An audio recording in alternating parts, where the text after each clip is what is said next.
Good afternoon, all viewers. I'm here the jungle. This is the plant of the people of the Barangay Piña, Western Samar, Albayog City. That's good, nice looking. You know, this is also when I was young kids. So this is our proud as a hard working people, Filipino people. But now I'm young, I'm old. So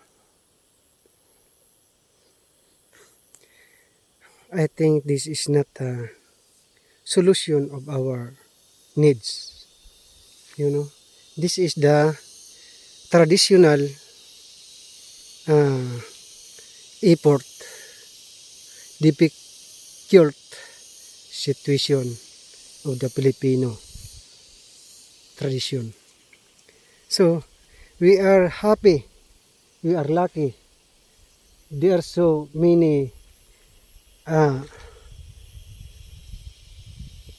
admire to the people who is the working plant like this. But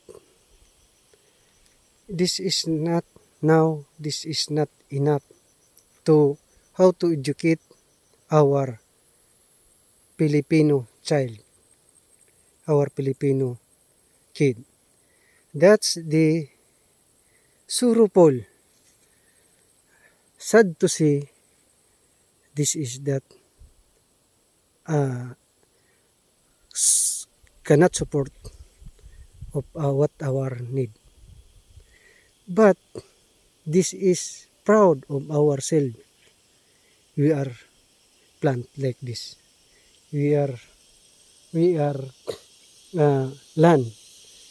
We are a little coconut.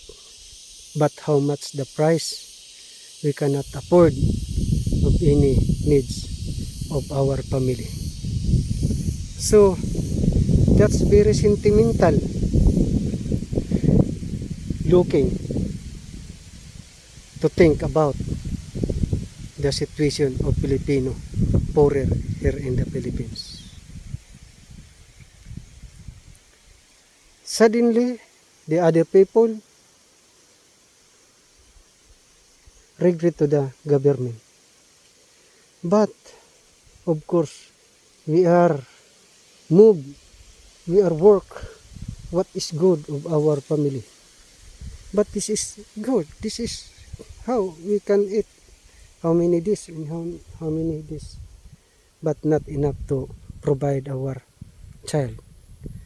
Okay, I hope the sentiment of my words or my creation is true to life and sincerity of my life.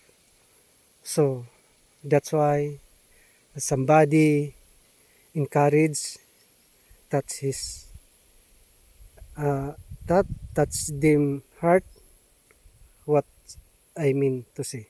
Okay, thank you. Uh, Thank you for watching. Okay, bye.